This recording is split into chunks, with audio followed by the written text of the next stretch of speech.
Hello guys, bersama saya lagi dalam Alright Nopo Channel. Satu pendedahan yang amat-amat mengejutkan. Ya, apabila dikatakan menantu kepada seorang YB daripada Parti PAS menyakau duit derma.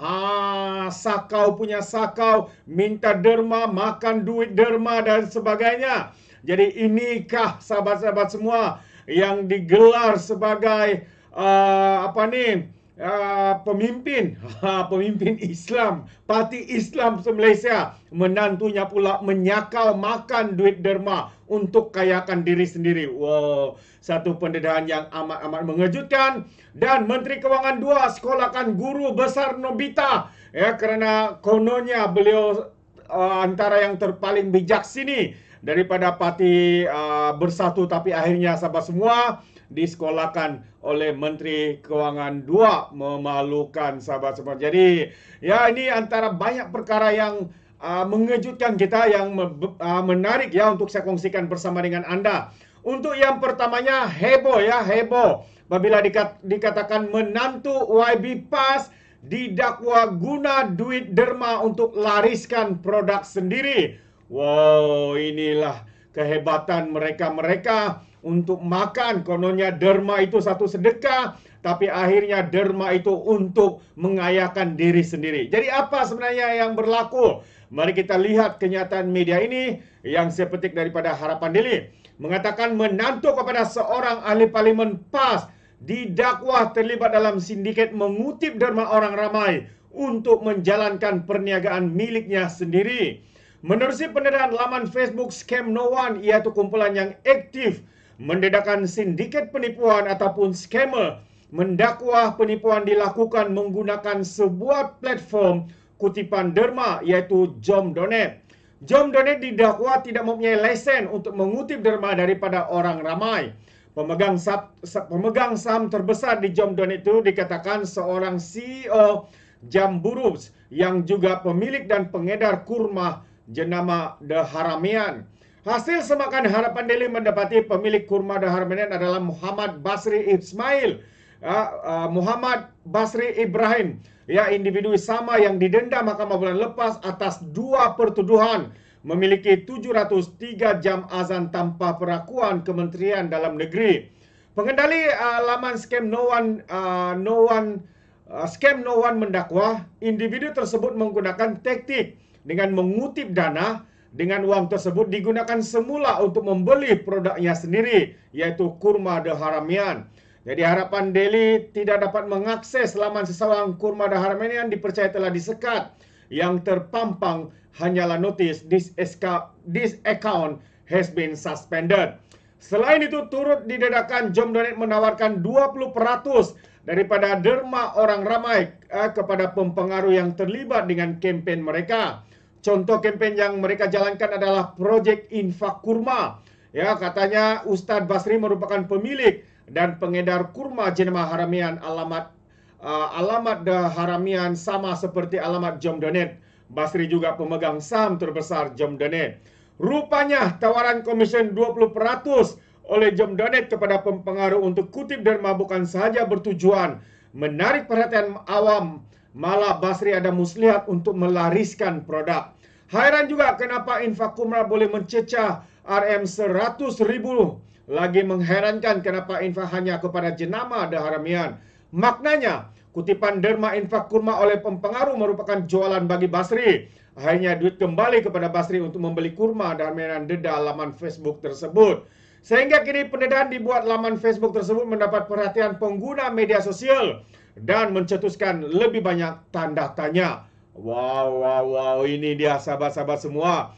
Ya, pendedahan yang mengejutkan. Dikatakan seorang individu menantu kepada seorang ahli parlimen daripada Parti PAS didakwa terlibat dalam sindiket mengutip derma orang ramai untuk menjalankan perniagaan miliknya sendiri.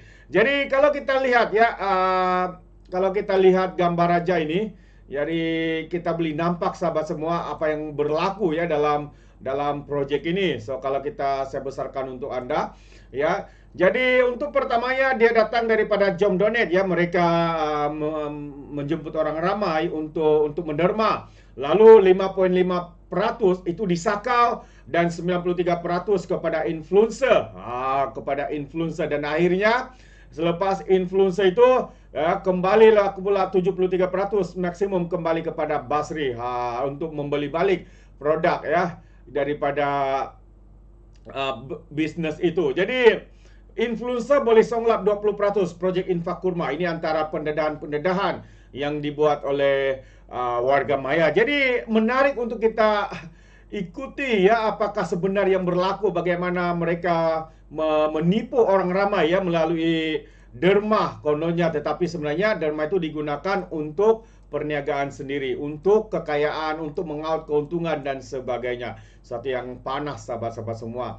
Dan yang lebih panas lagi hari ini, kemarin sebenarnya ya berita ataupun di parlimen ya hangat diperkatakan apabila guru besar Nobita ya cuba untuk menjadi bijak sini, tetapi akhirnya disekolahkan oleh Menteri Kewangan 2. Itu yang menarik untuk kita kongsikan bersama sahabat semua.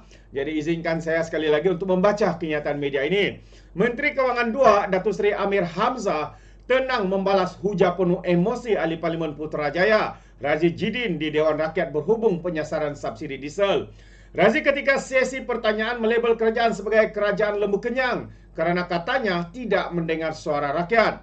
Bagaimanapun perkara itu ditepis oleh Amir yang menegur Razi agar tidak berbicara dengan emosi semata-mata untuk memanaskan sidang Dewan Rakyat. Dalam penjelasan, Amir memperbetulkan ayat Razi bahawa diesel tidak pernah dinaikkan, sebaliknya hanyalah disasarkan kepada golongan yang betul-betul layak. YB Putrajaya naikkan suhu Dewan dengan cara yang hangat sekali, kata Menteri Kewangan 2, tapi saya tidak suka bercakap dengan emosi, saya suka bercakap bila kita ada data. Kita bercakap secara rasional kerana ini bukan isu politik, ini isu negara, katanya. Jadi biar saya tekankan beberapa perkara. Yang pertama kita kata inilah penyasaran subsidi dan bukannya pemansuhan subsidi. Ini bermakna kita mengambil subsidi daripada mereka yang tidak layak untuk mendapat, katanya dalam sidang Dewan Rakyat semalam. Kata beliau lagi, kerajaan tidak mau lagi subsidi dimanfaatkan penyeludup dari negara jiran. Justru ia disasarkan supaya hanya disalurkan kepada rakyat Malaysia. Dewan juga bertukar sedikit riuh ketika Amir bertanya kepada pembangkang, mengapa kerajaan perlu membantu orang yang bukan rakyat Malaysia? Soalnya, siapa yang tak layak dapat subsidi dalam negara ini? Kita tak nak bagi subsidi pada orang Thailand. Buat apa kita subsidi orang Thailand? Soalnya lagi. Mana pergi minyak yang dibawa keluar itu? Dia pergi ke negara jiran. Itu duit rakyat kita. Kenapa kita masih nak menolong penyeludup yang bukan rakyat kita? Kata Amir lagi. Kalau kita tengok cara macam tu, apa yang kita dapat? Kita dapat jimatkan 4 bilion. Untuk apa? Untuk meningkatkan kehidupan rakyat. Kita bina sekolah, perbetulkan sekolah, kita perbetulkan hospital yang ada. Macam saya cakap tadi, bila kita dapat penjimatan, kita salur untuk kegunaan rakyat. Yang itulah usaha kerajaan untuk membaik negara. Ini bukan menyusahkan, katanya lagi. Wow, terbaik jawapan daripada Menteri Kewangan ini. Dan kalau kita lihat semalam sebenarnya, jadi pucat lesu muka ahli Parlimen Putrajaya ini. Kalau awalnya beliau begitu hebat, ya berdegar-degar, ya untuk cuba memusingkan fakta sekaligus memanggil kerajaan hari ini sebagai lembu kenyang. Bagi saya lembu kenyang itu adalah pembangkang yang ada pada hari ini. Mereka cuma makan gaji buta, tetapi menjadi pembangkang ya hanyalah tahu untuk menghasut rakyat, hanyalah tahu untuk menyebarkan fitnah, hanya tahu untuk menyemai kebencian kepada kerajaan dan pemimpin hari ini. Tugas sebagai semak dan imbang itu tidak mereka lakukan, sahabat semua. Apa yang mereka lakukan? Berpolitik sepanjang masa. Untuk apa? Adakah mereka begitu terdesak sekali untuk menjatuhkan kerajaan hari ini? Bagi saya, golongan yang mau menjatuhkan kerajaan, golongan yang mau mensabotas usaha kerajaan untuk memulihkan ekonomi adalah pengkhianat negara. Itu pandangan saya, sahabat semua. Jadi adakah anda setuju mereka-mereka yang mau mensabotas kerajaan hari ini, ya, menjatuhkan ekonomi, membantutkan usaha kerajaan hari ini, boleh digelar ya sebagai pengkhianat negara? Apa pandangan anda? Anda boleh berikan komen di dalam ruangan komen. Jadi terima kasih, izinkan saya untuk mengundurkan diri dan seperti biasa peribahasa mengatakan, tapak pun kangkap 2 tahun keinginan. Dalam bahasa Melayunya, tepuk dada, tanya selera. Sekian je daripada Alright Nampak Channel. Saya kita berjumpa lagi. Bye-bye.